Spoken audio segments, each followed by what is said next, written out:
Hello बच्चों, स्वागत है आपका ज्ञान मंथन एजुकेशन पर। आज हम चैप्टर नंबर फर्स्ट विद्युत आवेश तथा क्षेत्र से एक मोस्ट इम्पोर्टेंट टॉपिक आवेश का क्वांटनीकरण पढ़ने वाले हैं। ठीक है, इससे हमेशा एग्जाम में क्वेश्चन बनता है। तो आज हम समझने वाले हैं कि आवेश क्या है और उसका क्वांटनीकरण कैसे होता है। तो देखिए, इसकी डेफिनेशन हम पढ़ते हैं कि प्रकृति में किसी वस्तु पर जो कम से कम मात्रा में आवेश पाया जाता है वह इलेक्ट्रॉन या प्रोटॉन के आवेश के बराबर होता है। ठीक है, मतलब हम प्रकृति में कहीं भी बात करें तो कम से कम मिनिमम जो आवेश होता है, मिनिमम जो चार्ज होता है वो कितना होता है। तो मिनिमम चार्ज होता है वो एक इलेक्ट्रॉन या प्रोटॉन के आवेश के बराबर होता है, क्योंकि आवेश की सबसे छोटी इकाई क्या होती है, जो आवेश एक इलेक्ट्रॉन पे हो या एक प्रोटॉन पे हो। और आवेश कितना होता है, तो वो होता है 1.6 इंटू 10⁻⁻19 कूलम। ठीक है, इतना चार्ज मिनिमम होता है। अधिकतम कितना भी हो सकता है, लेकिन मिनिमम कितना होता है 1.6 इंटू 10⁻⁻19 कूलम। ठीक है, इलेक्ट्रॉन पर ये नेगेटिव में होता है और प्रोटॉन पर ये पॉजिटिव में होता है। सेम चार्ज होता है 1.6 इंटू 10⁻⁻19 कूलम। ठीक है, इतनी चीज आपको क्लियर हो गई होगी। ये मैंने आपको बात बता दी है कि हम जानते हैं कि इलेक्ट्रॉन पर ऋण आवेश की मात्रा प्रोटॉन पर धन आवेश की मात्रा के बराबर होती है। ठीक है, सभी मुक्त आवेश परिणाम में आवेश की मूल इकाई इलेक्ट्रॉन के पूर्ण गुणज होते हैं। देखिए, ये लाइन समझिए आप।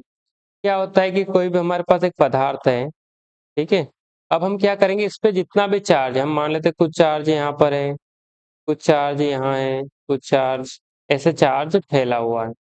ठीक है, तो ये क्या होगा, इस मुक्त चार्ज हो गया, मुक्त आवेश हो गया, कहीं पर भी घूम रहा है, तो इसका परिणामी आवेश जो होगा वो मूल इकाई इलेक्ट्रॉन, मतलब इलेक्ट्रॉन का चार्ज जो है 1.6 इंटू 10⁻⁻19 कूलम, इसका पूर्ण गुणज होगा। मतलब ये कुछ भी नहीं हो सकता है, मतलब ऐसे नहीं होगा 1.7 इंटू 10⁻⁻19 या 1.8, इस तरीके से नहीं होगा। ये इसका पूर्ण गुणज होगा। पूर्ण गुणज कैसे, तो ये हो सकता है 3.2 इंटू 10⁻⁻19 कूलम, या हो सकता है 4.8 इंटू 10⁻⁻19 कूलम। मतलब ये 1.6 से कटने वाली वैल्यू, ये इसका पूर्ण गुणज, जिसमें पूरा पूरा गुणा चले जाए, उस हिसाब से ये होता है। ठीक है, लास्ट लाइन भी यही लिखी हुई है कि आवेश का परिणाम सतत रूप से न होकर, सतत मतलब 1.6 है तो 1.7 या 1.8 या 1.9, ऐसे ना होकर मूल आवेश इलेक्ट्रॉन के पूर्ण गुणज में ही होता है। इसे आवेश का क्वांटनीकरण कहते हैं। आई आपको बात समझ में, छोटा सा टॉपिक है लेकिन एग्जाम के पॉइंट ऑफ व्यू से काफी इंपॉर्टेंट है। तो एक बार इसको हम वापस से समझ लेते हैं, फिर हम आगे बढ़ते हैं। तो आवेश का क्वांटनीकरण क्या होता है कि प्रकृति में किसी वस्तु पर जो कम से कम मात्रा में आवेश पाया जाता है वह इलेक्ट्रॉन या प्रोटॉन के आवेश के बराबर होता है, और इसका मान 1.6 इंटू 10⁻19 कूलम के बराबर होता है। ठीक है, मिनिमम आवेश हो गया। फिर हम क्या जानते हैं कि इलेक्ट्रॉन पर ऋण आवेश की मात्रा प्रोटॉन पर धन आवेश की मात्रा के बराबर होती है, दोनों बराबर होते हैं। इसके बाद हमने समझा कि सभी मुक्त आवेश परिणाम में आवेश की मूल इकाई इलेक्ट्रॉन के पूर्ण गुणज होते हैं। ठीक है, मतलब 16 चल रहा है, 16 दूनी 32, 48, 64, इस तरीके से वो पूरा गुणा जाना चाहिए। आवेश का परिणाम सतत रूप से न होकर, मतलब 1.6 है तो 1.7, 8, 9 ऐसे ना होकर मूल आवेश इलेक्ट्रॉन के पूर्ण गुणज में ही होता है। इसे आवेश का क्वांटनीकरण हम कहते हैं।